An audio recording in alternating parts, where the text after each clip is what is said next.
tous, je suis très contente de vous retrouver pour un nouveau retour sur. Bon, vous l'avez remarqué, j'avais eu 2 semaines d'absence parce que c'était les vacances scolaires. J'avais eu besoin de faire une pause pour m'occuper de mes enfants, ce qui est normal. Et puis bon, voilà, c'était la pause quoi. Bref, plein de projets en cours, mais du coup, je vous ai pas oublié. J'ai beaucoup lu pendant ces 2 semaines où j'ai été absente des réseaux sociaux. Et j'en profite pour vous faire plein de retours maintenant. Voilà. Le premier de cette nouvelle série, ça va être sur le roman Tenir sa langue de Polina Panasenko. Oui, je vous le présente comme ça, de façon fumeuse, parce que je ne l'ai plus physiquement dans les mains, puisque c'est un livre de la bibliothèque municipale de la Bâtie où je suis bénévole, et que je l'ai lu, je l'ai rendu, parce qu'il est très demandé, ce qui est normal. Voilà, donc Tenir sa langue de Polina Panasenko, un roman biographique aux éditions de l'Olivier. On l'a reçu à la bibliothèque dans le cadre des rencontres en Savoie-Mont-Blanc avec la FACIM. Ce n'est pas une autrice que nous allons recevoir à la bibliothèque de la Bâtie, puisqu'on va recevoir un autre auteur, je l'avais déjà annoncé il y a 3 semaines en arrière, on va recevoir Pierre Adrian. Mais Polina Panasenko fait partie des auteurs avec laquelle j'ai beaucoup hésité, puisque le sujet m'intéressait énormément. Et après la lecture de son roman, effectivement, c'est pas que j'ai des regrets, mais c'est une autrice qui m'a beaucoup, beaucoup, beaucoup touchée.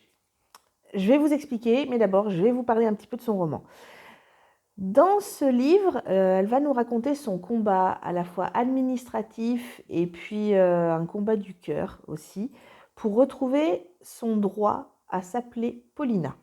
Puisque d'origine russe, après que sa famille ait immigré en France, quand ils ont fait leur papier d'identité français, ils ont obtenu le droit de franciser leur prénom. Elle va découvrir bien des années plus tard que ce droit en fait était plutôt une obligation et qu'en fait il y a bien longtemps qu'elle avait perdu le droit officiel de s'appeler Paulina et elle s'appelait Pauline. Donc à l'âge adulte, son combat c'est de retrouver le vrai droit de s'appeler Paulina.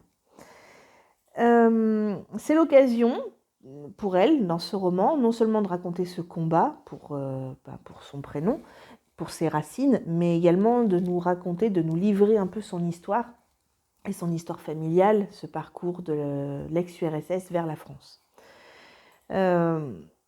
C'est un livre que j'ai trouvé énormément touchant, très émouvant. J'ai vraiment été percutée par cette histoire. C'est pas que je me suis jamais intéressée, je suis pas quelqu'un qui vit dans sa bulle et qui m'intéressait pas aux autres, et notamment au cas des gens qui justement fuient leur pays pour venir jusque dans notre beau pays qui est la France. Mais tout ce ressenti, justement, cette perte d'identité, cette perte de racines, et finalement ce déni qu'on leur impose, en fait, j'avais jamais été... je pense que j'avais vraiment besoin que quelqu'un me le délivre avec ces mots-là. Puisque c'est une plume très décomplexée. Au début du roman, d'ailleurs, elle parle énormément comme elle écrit comme elle parlerait.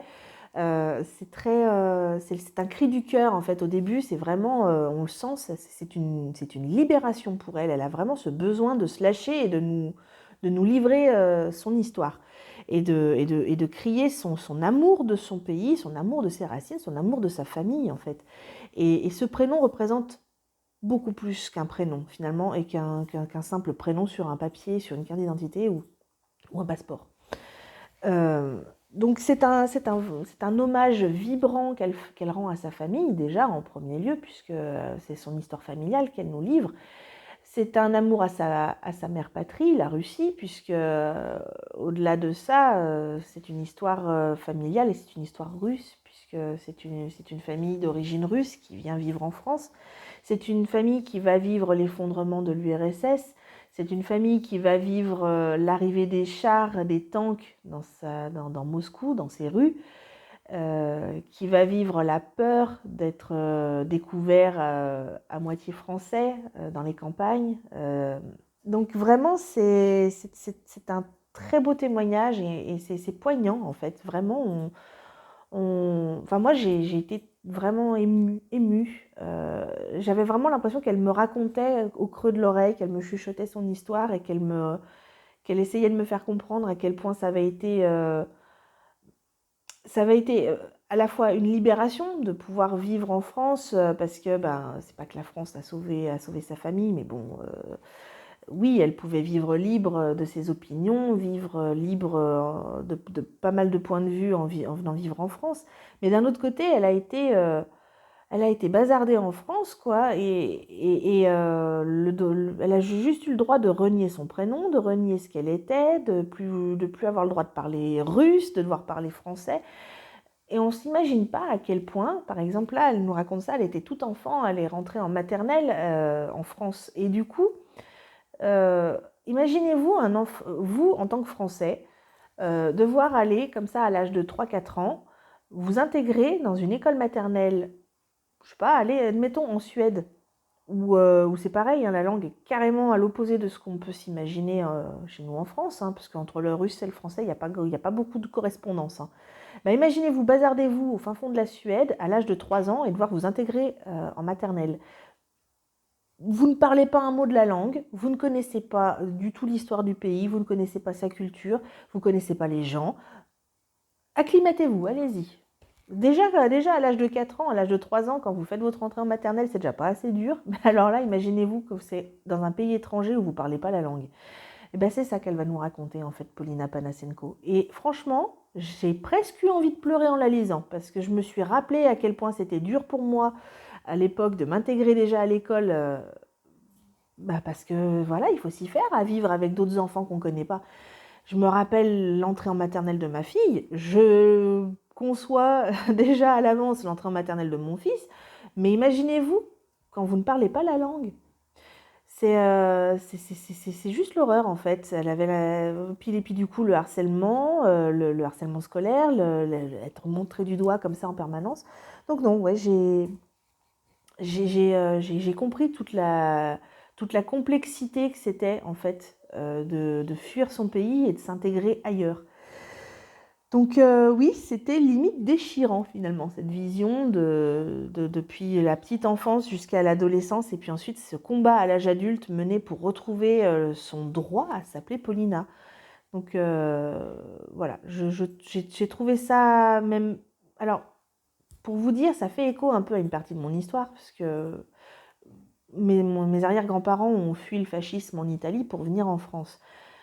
Mon arrière-grand-père, en arrivant en France, a gagné le droit de se faire appeler Mathieu au lieu de Mathéo. Pour lui, c'était une évidence. Il venait en France, il s'appelait Mathieu, pas Mathéo, et il a appelé ses enfants avec des prénoms français. Mes grands-parents n'ont jamais parlé italien à la maison, ils ne connaissent pas un mot d'italien, mais ils l'ont appris plus tard en voyageant.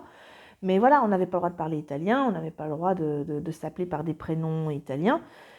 Mais c'était un choix, et c'est pas un choix que tout le monde a fait de gaieté de cœur finalement. Et au final, là, j'ai appris que c'était même pas un choix finalement de faire franciser son prénom, c'était une obligation en fait. Et je trouve ça terrible parce que finalement, oui, Paulina, pour elle, ça représente plus qu'un simple prénom. Paulina, c'était le prénom de sa grand-mère et ça avait une signification dans sa famille, Paulina. Donc oui, je trouve ça terrible finalement, ce qui s'est passé pour toutes ces générations, que ce soit russe, italien, espagnol, peu importe la provenance, toutes ces générations de personnes qui viennent de l'étranger et qui essayent de s'intégrer en France, que ça se fasse par un prénom, je trouve ça un peu terrible quand même, parce qu'on perd quand même un peu son identité. Voilà, c'était un petit peu ma lecture... comment dire, ma lecture qui a joué sur la corde sensible, c'était ma lecture vibrante de ces dernières semaines. Je voulais la partager avec vous.